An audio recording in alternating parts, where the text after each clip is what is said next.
Nico! What's going on, guys? Welcome back to another Tekken 8 video, and today we are going to go over essentially how I became the Lars player that I am today. People have been asking me about this. They kind of wanted to know the lore story, I guess you could say, of how I came to be a Lars player, how I just kind of joined the Lars family and haven't looked back ever since. There is a story behind it. I do have battle scars with this character. There was a dark time when I was struggling and trying to figure out how to make him work, and there was a time when I almost dropped him, actually. Yeah, there is a struggle story with this character. In Tekken 7, I did not play anybody else for the remainder of the entire life cycle of Tekken 7, to be honest. Yeah, like I said, there is a struggle story to this character. The thing that mainly intrigued me was this clip I'm about to show you right now. This is kind of what made it all start.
And that was it.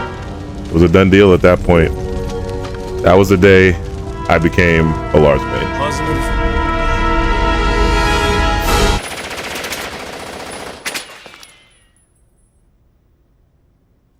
I like the way he just kind of carried himself. He just had like a he showed very like a commanding type of leadership kind of quality that I really messed with, you know. And I really liked his design. I liked the Tekken 6 outfit. It looks fucking amazing. I can't wait for us to get that, you know. And then going into the gameplay. Trained in military combat from Sweden, Lars Alexandersson. Lars felt just so fun to play. How fast he felt, how flashy he was. I even like the fighting sounds that he made. If you hit your opponent with like back four or something, the electricity, and then finding out that he is Heihachi's son, like how all of it just kind of came together. I was like, this guy is just badass. Like, he's just dope to me. Lars just gave me something that other characters just could not. He just had a swagger to him, just a style that I just fuck with heavy. But he's just flashy, man. It's just dope. But the thing is, during Tekken 6, I didn't really take him like too seriously in terms of like fighting. I was just pressing buttons. I was just doing random stuff. I never really took him online in Tekken 6. I just kind of played the game, arcade mode and shit like that. But I took him more serious in Tekken 7. Now, I started late in Tekken 7. I came in Tekken 7 in season, I think it was 3. That's kind of when the struggle happened. I'm gonna show you a quick clip. This is the beginning, basically. Like me as a beginner, as a first Dan, not knowing what the fuck I'm doing, and I'm going into rank with my first match, and the first, opponent I see is... Yeah, so this is the very first person that I fought in rank. This is beginner Nico right here. This is me not knowing anything, just blank canvas. I don't know anything. This is beginner me. Round 1. Fight.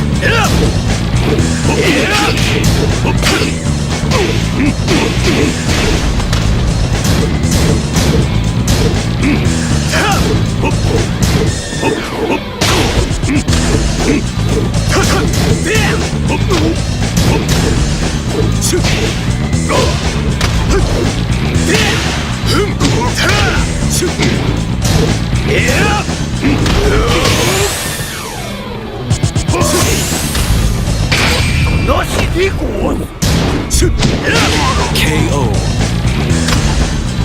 Round 2. Fight.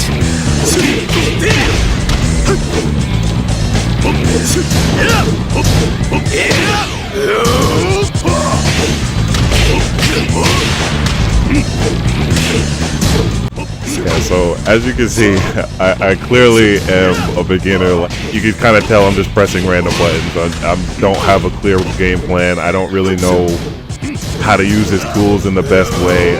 It's very clear in the gameplay, but this is how it all starts. This is how you kind of grow. You start with your first match. You don't know what you're doing, but with time you get better and better. But you got to start somewhere first,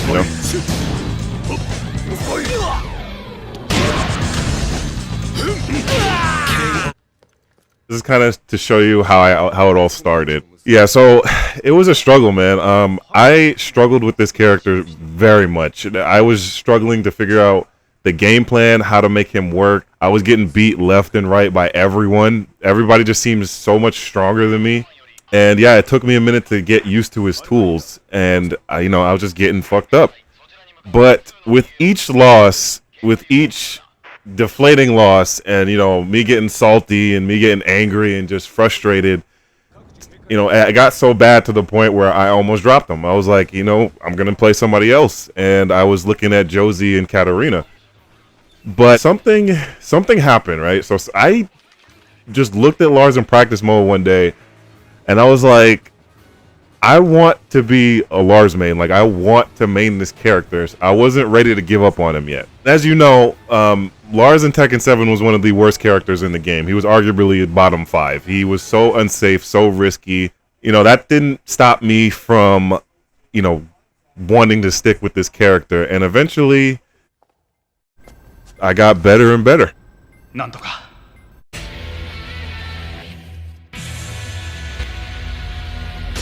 Lars Alexanderson.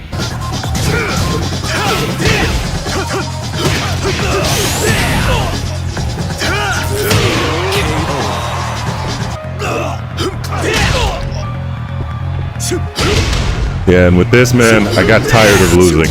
I got more confident. I got faster. I got, I made smarter decisions. I moved with confidence, moved with intention, purpose.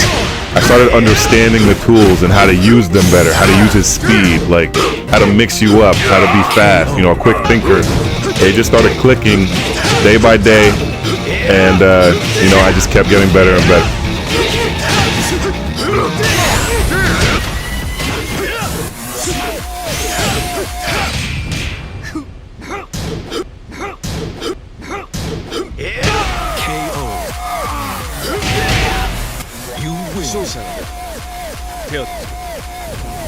I started fighting people who were like really high ranks, like Tekken God, Tekken God Primes, Tekken God Omegas. But as I was fighting them and I got better and better at my skill level, I kind of noticed something interesting. I noticed that they were kind of not on par with me. I noticed that they kind of, like, I noticed like holes in their offense, things that they were doing, being very predictable, and like, I guess like I got to a point of strength where playing with this character to the point where I was like, you know what, I can take these guys.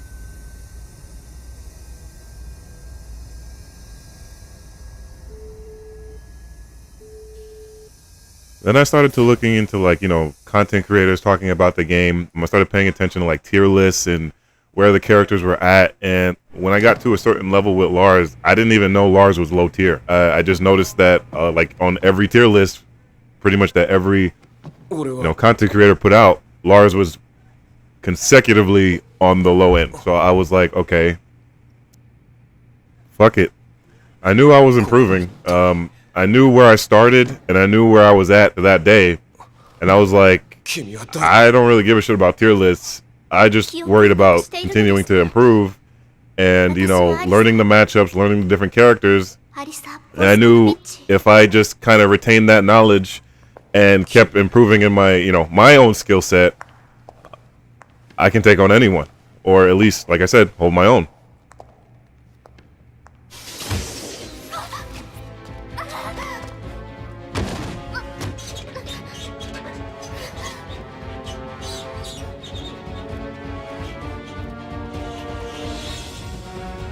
And also, I just like this character way too much to just say, oh, a tier list is going to stop me from playing this character. I liked him way too much.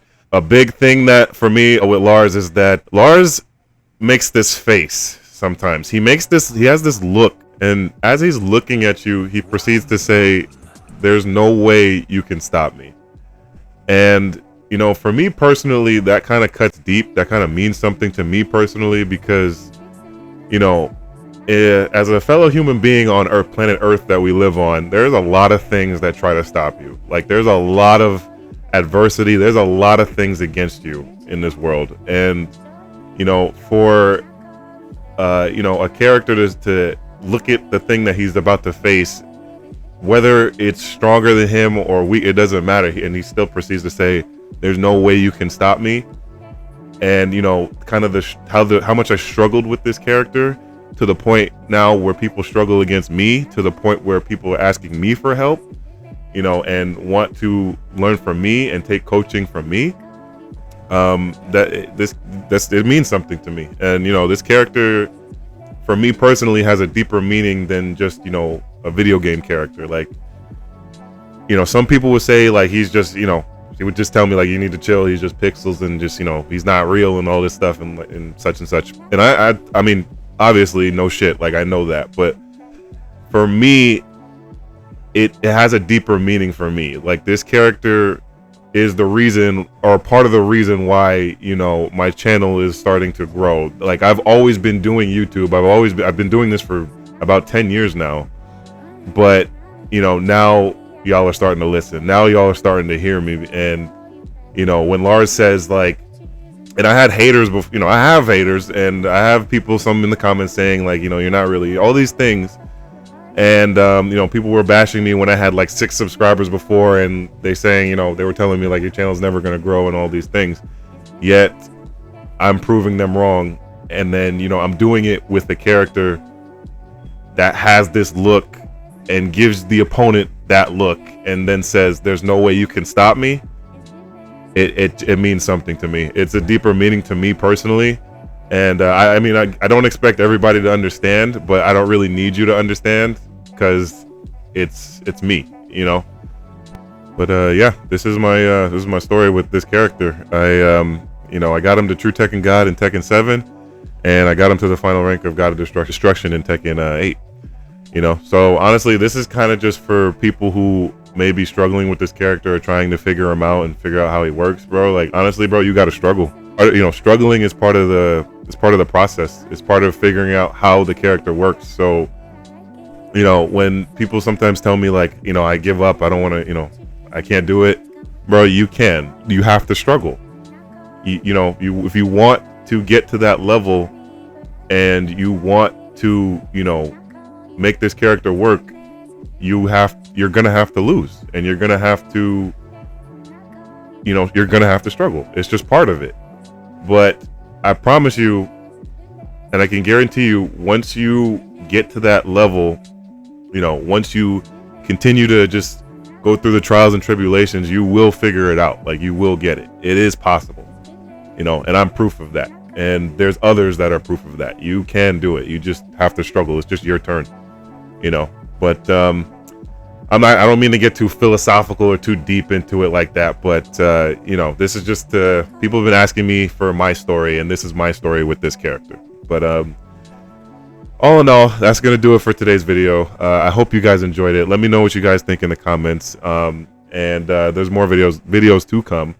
I'm working on a Tekken talk with the people that I mentioned prior, the Brian main, Lars, the Lee main, and well, now June main. So that's expect that to come out pretty soon.